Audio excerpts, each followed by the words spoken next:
Welcome back to another episode of Excuse My Grandma. It's Kim and my co-host, Gail. And today we're going to discuss the beginning of relationships, serious relationships that go to the next level. meaning moving in together, probably getting engaged with the idea of getting married. And like, what preparation do you really need to have going into this? I feel like most of my friends who are in this phase, they're kind of just going in cold turkey, but I feel like you got a little bit more guidance. Well, I have to tell you, it's interesting. I was thinking about this when you mentioned it the other day. We actually, in school, learned how to have home ec, and we learned how to sew, we learned how to iron. It sounds crazy. And the guys did it and the girls did it. And then the second half of our semester, we would all take shop and we would learn how to do electrical gadgets and plumbing projects. And it sounds so things crazy. that actually make sense for your life versus like the Pythagorean theorem or like who the Mongolian Empire king was. And Well, when I was going to high school, it was a two-tier system anyway. A lot of kids didn't go to college. They went to vocational schools, and they really were very talented. Some became carpenters, electricians, whatever. I mean, not everybody had to go to college. Now it's very different, and so you have to look at it differently. But I have a feeling that most young women in their 20s don't know how to sew. I have no clue how to sew. We used to have to make a dress. That was graduation. No way. Yes, and the guys had to make a shirt. But have you ever had to actually sew in life? Absolutely. I sewed Like, you mean my if a children. button falls off of something? Or a hem on a skirt, or a hem on a pair of pants for my son, absolutely. Here's the thing, though. It's like, yes, those are good things to know, especially to take care of your family. But also, can't you always just take it to like a, cleaner? Well, that's really a big city approach. Not everybody lives where Right. the tailor is around the corner, and not everybody guess. wants to Pay for it. Correct. Yeah. Exactly. I think it's important for people to have life skills like that. And certainly to learn how to cook and make a meal. It doesn't have to be elaborate, but how to measure. Wait, I have a question. If you were dating someone and you were like, I'm a really bad cook, I have no idea how to clean, like I hired a cleaning lady. Like if you said something like that, would they be like, she won't make a good wife? Well, I would tend to think that that's pretty pathetic. I think people have to make an attempt to try to do everything, especially if you're moving in together. But some people just aren't good cooks. So then the other partner will cook, and then that you clean.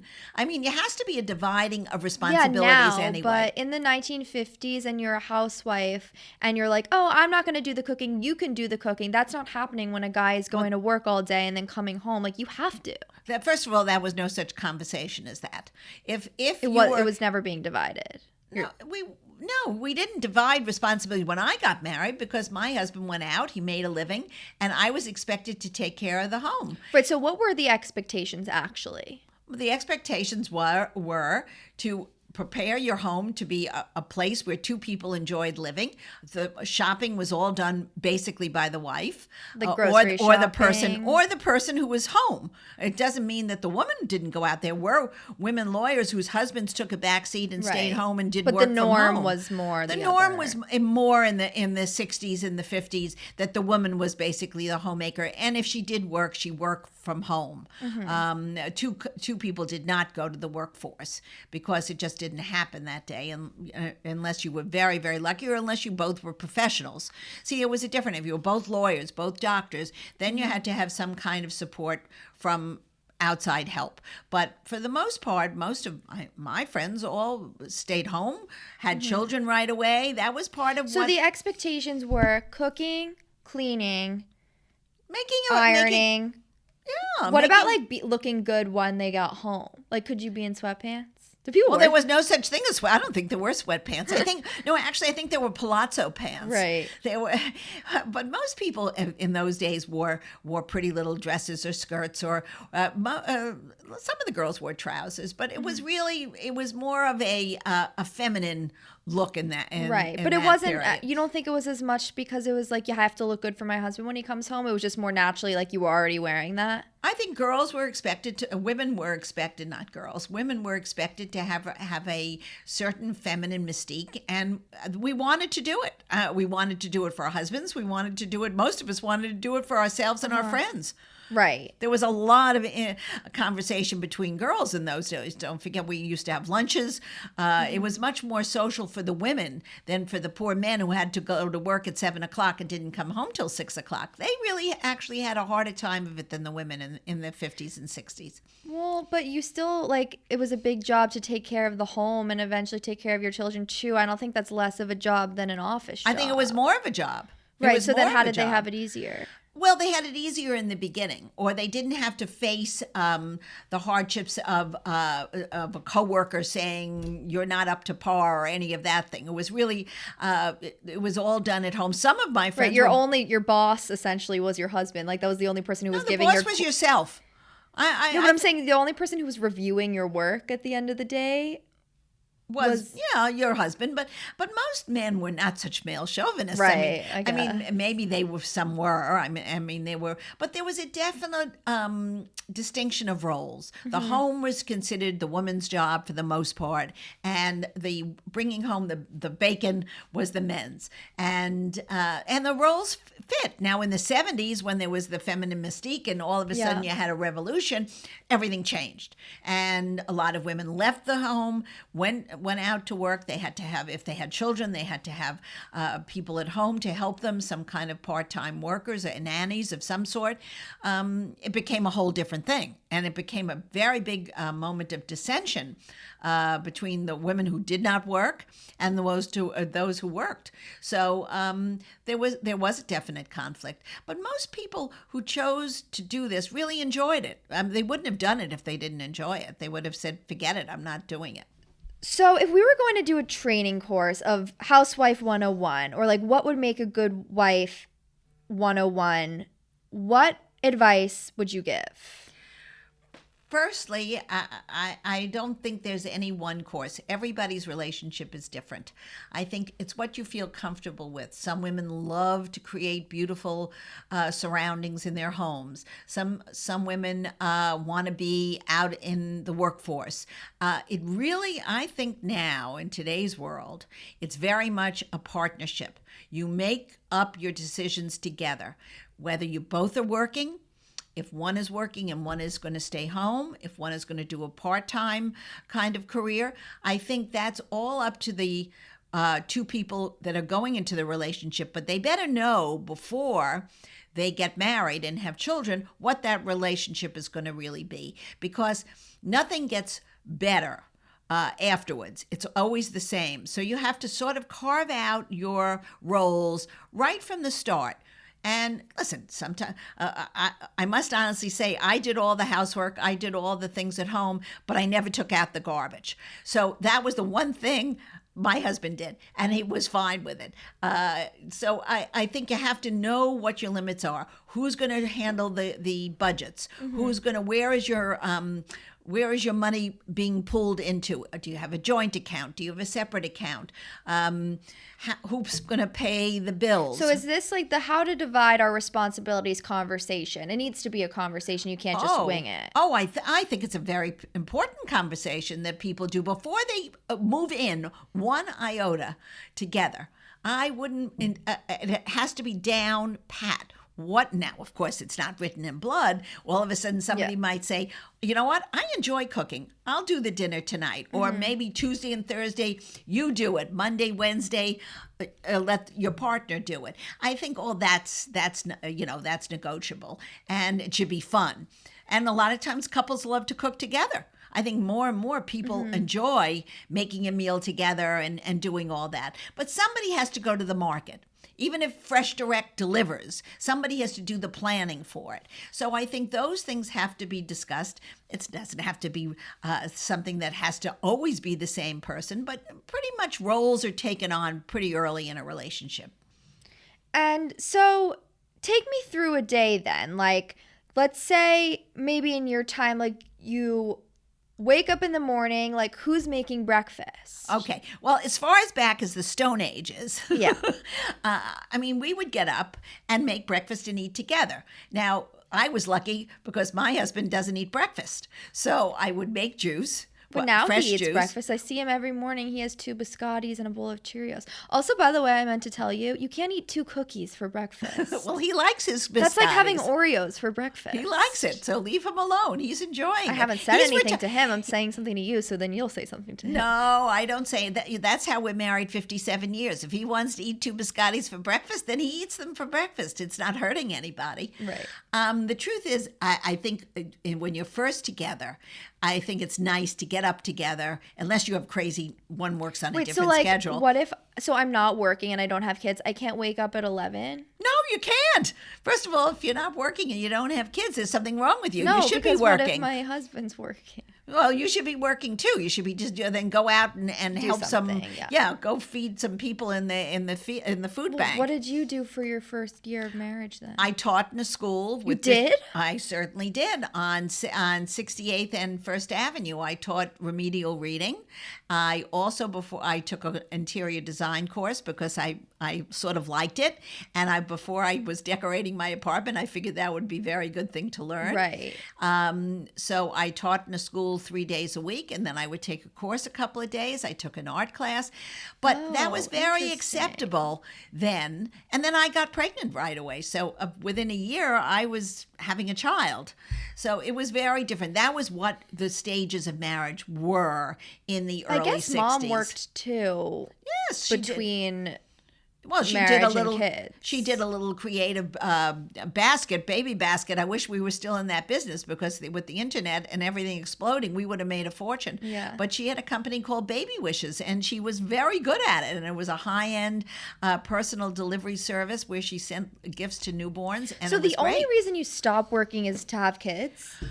Well, I never really worked, so I don't know. Right, I guess it was more like. But I enjoyed staying home and taking care of my own children. And I think the first 5 years of a young child's life is the most important. And I was lucky enough to have a husband who could provide for me a lifestyle that I didn't have to have a second income. Correct.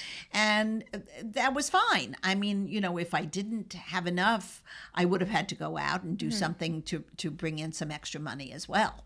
Right. Okay, so you're waking up, you're having breakfast together. But he didn't have breakfast. Well, he had a slight breakfast. He would have juice. Okay, but you didn't have to cook a whole thing.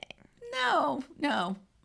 Even neither one of us really ate breakfast. Right, eggs or cereal or whatever it is. We'd have a piece of toast and he'd go to work. And you talked that early in the morning? Yeah, we sort of talked. Well, Poppy is a very good early person. True. He's up at 4 a.m. No, he's up early, so he likes to have a conversation in the a.m. I don't know. We would discuss what we were going to do for the day. He would go off to the office. He would sometimes say, "What are you doing?" I would tell him my plans. Usually, it was centered around going to the park and pushing a baby carriage. So it really wasn't very. Right. It wasn't. But I would meet up with another girlfriend who also had a child, and we would go to push the carriages to the park, and we had a life. We'd go home and feed the children. That was our routine. I just feel like most people, I've never lived, I guess, with a boyfriend, but I feel like when we wake up, I wouldn't have a whole conversation. I think people you get up, you go straight to the gym, but if you can get it in before work, or you go straight to work. Well, hopefully you give somebody a kiss in the morning and before they go to the gym. Yeah, but I don't know if it's we're sitting down having what do you have planned today conversation. Well, you don't know. You haven't done it yet. True. I just feel like my friends who are, or even in college, if you are staying over a night with your boyfriend, the next day you're not really doing. But I guess different. That's different. But that's also going... different. You're not really living day to day with somebody. Right. So that's a sleepover. Yeah, which we know how I feel about those. We did that in an episode. I know that. You said something before about, financially figuring out, are you going to keep your funds separate, what the situation is? What was the norm for... Well, the norm for me was, since neither my husband or I had any money, it didn't matter. We pulled his money and I spent it. So, there was no conversation, and I'm still spending it. So, it's it was very different because I didn't work. So, he made enough money that we could live very nicely ourselves, but we allocated how much we were going to spend for childcare, for going to nursery school, for certainly going on a little vacation, which we always did. I found that when we were younger, somehow my parents used to babysit for my two kids, and we were always going on trips. I still can't figure out why now, when we're 80 years old, we can't go on a trip because we're too tired, I guess. But I mean, were all things that we figured out together.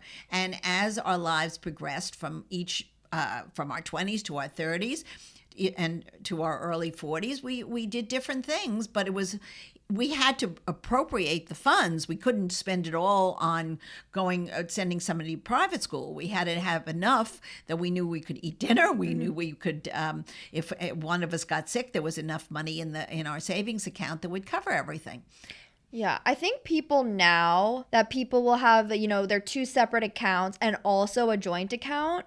Which I think is very good. That they can, both contribute to, and that they'll use to, pay shared bills, things like that. Correct. And I think the idea is to do, like, if they were to get divorced and, like, the woman, for instance, let's say if she was making less, then she'll never be so dependent on that one man. She'll always have her own money because she kept her own bank account. So she has that protection and security. I think that's very important even for people in their 80s and 70s. Everybody should have their own little account for themselves. That's a very important thing, especially for women, because women, as they get older, become more dependent on having money in the bank.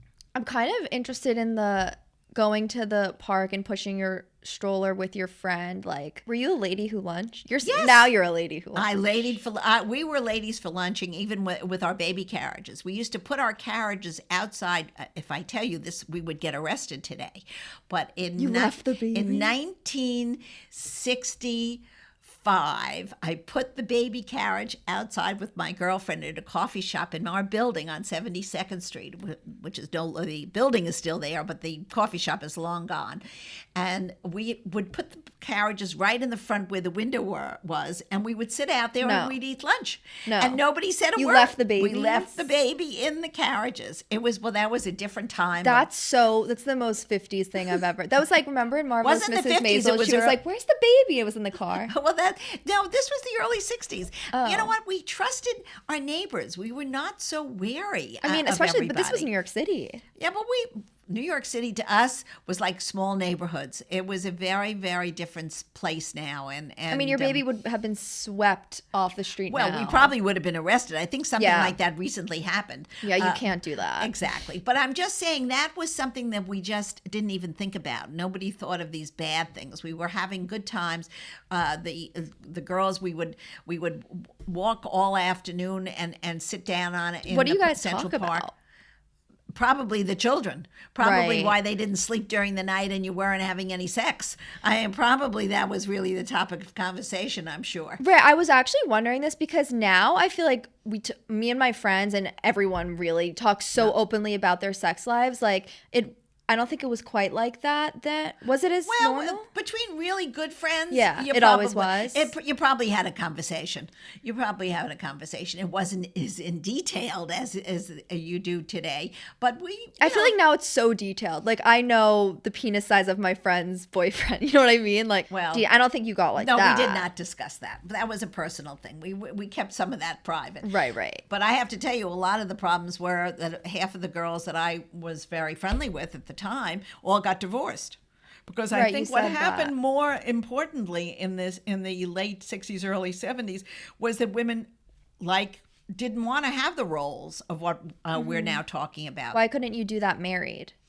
Because they felt they were stifled, that their careers were being stifled, that they were being frustrated. They already have the kids. They can't drop the kids. They had developed careers. They sometimes left the kids with the husbands. They sometimes felt that the marriage I'm also so confused that you say you have friends like this, because all of my friends, your friends that I've ever met, have been married forever. So where are these divorced friends? Well, they were the ones we just stopped seeing. Oh, so you're just no longer friends. You couldn't continue relationships with single those people? Days, really with single people. That's it just so didn't different. Work. It just obviously. didn't work because you had nothing basically in common, and they didn't want to hang out with married couples. That was something that was very threatening to them, and vice versa.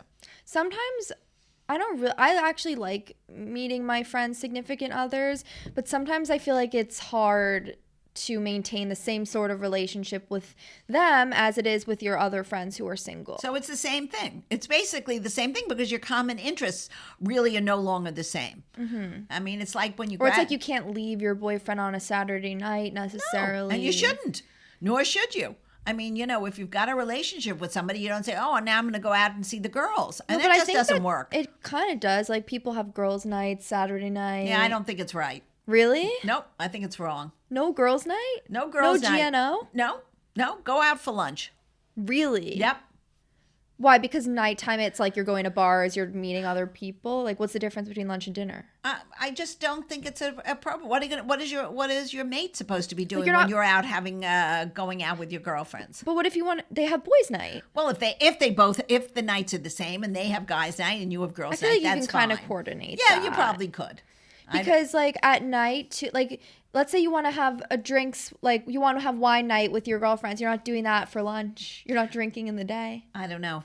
You know what? That wouldn't be part of anything that I would even be interested in doing. Girls' night. Yep. I have enough girls during the day. I don't need any more girls at night.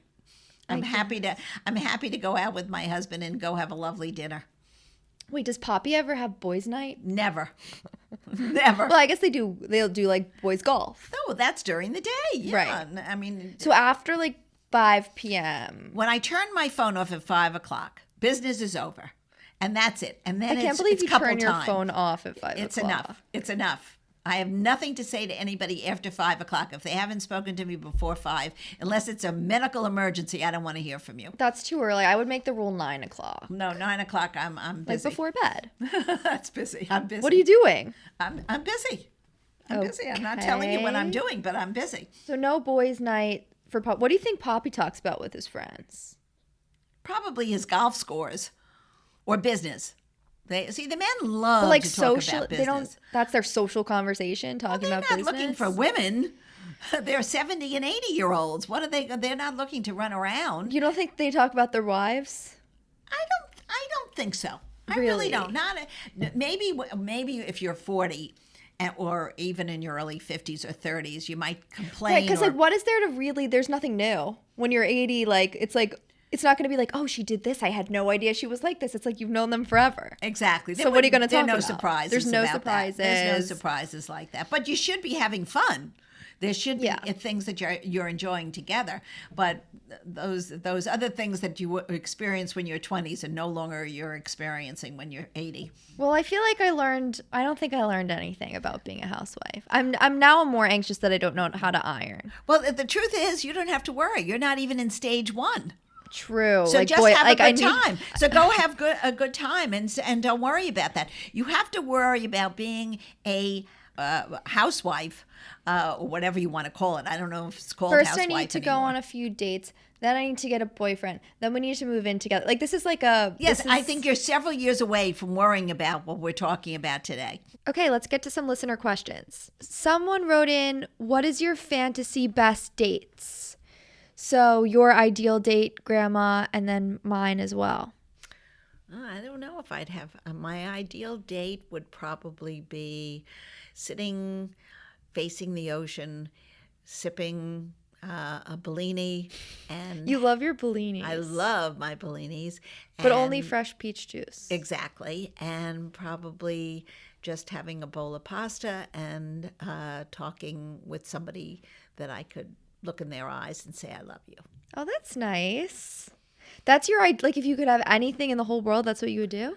Yeah, probably. Well, maybe it would be on in Venice looking out Right. over the Grand Canal, but that would be almost a complete fantasy. Yeah, but I feel like that's what the question is. Like, if I'm doing fantasy date, I'm starting the day in Paris. We're walking around. We're going to a bistro or something. Then I'm flying to Disney World, and we're doing like rides during the day. Then flying back to New York City, seeing the city as we're going in. Like, that's a great view. And then doing like a dinner there with friends and family. Like, that's an ideal date. That is a great date. Close off. You can't get a better date than that. Another question someone wrote in. This is good. So, is it ever a good idea to complain to your family about your significant other, or is it doomed? I don't think it's a good idea at all to air out any of your dirty wash to your family unless it's really, really serious. But I feel like I do that to you on every single date. Well, that's a date. I thought you're talking about a serious relationship. I guess either. I mean, should you be putting a bad taste in your family and friends' mouth about a person when Well, I it's think really they're- not something so serious, you know? No, I don't think if it's not a serious relationship and you're really moving in together and going to get engaged or get married, I think it's just a date, and there are good dates and bad dates, and don't bring it home. But I do think sometimes it's such a bad date that you just want to voice your questions to your family and say, is this really as bad as I think it is? Right. And if they say yes, then you know you're reconfirmed in your thinking. But I hate when friends and family are like, this is bad, this is not your person, because it's like, I don't know, sometimes you're not giving a full idea of a person and then your family already hates them before it's even. Well, I don't think people are that narrow-minded, and you're certainly old enough not to be petty about your complaints. But if it's a serious problem, then your family needs to be on board. And if it's not a serious problem, handle it yourself. Lastly, someone wrote in, how long should it take for your boyfriend or girlfriend to say I love you? Well, that's very personal. Some people could say it after the first date. That's too early. That's not love, No. that's lust. No, or that's it could be infatuation. Whatever. It could be whatever, and that could last for a lifetime. If you went on a first date with someone after they said I love you, wouldn't you be like, what the fuck? Get out of here, psychopath? No. Yes, you I would. wouldn't. I Yes, would you say would. that's beautiful. That's not true. If I came home and I said I had dinner with this guy and he was like, I love you, you would be like, get out. I would say take it slow. I wanted to end the episode with something we haven't done yet. We both love watching 50s movies together, especially romantic comedies, musicals. And we wanted to share with our viewers, because I know a lot of my friends don't watch 50s movies and don't listen to 50s music, which I do all the time. And so do you, Grandma. So we wanted to give some recommendations to our listeners. Our 50s movie recommendation of the week is Pillow Talk with Doris Day and Rock Hudson. It's cute. It's a classic. You guys should watch and write in and let us know what you think. You'll really enjoy it, and it's fantasy at its best. So that was another episode of Excuse My Grandma. Follow us on Instagram at Excuse My Grandma, or email us any of your questions, excusemygrandma@gmail.com. Sign up for our newsletter, excusemygrandmapodcast.com. Oh, and you can also follow me, my personal, at Kim Murstein, KIMMURSTEIN. And remember, it's free. You remembered your classic line this time. Thank you. Bye. Bye.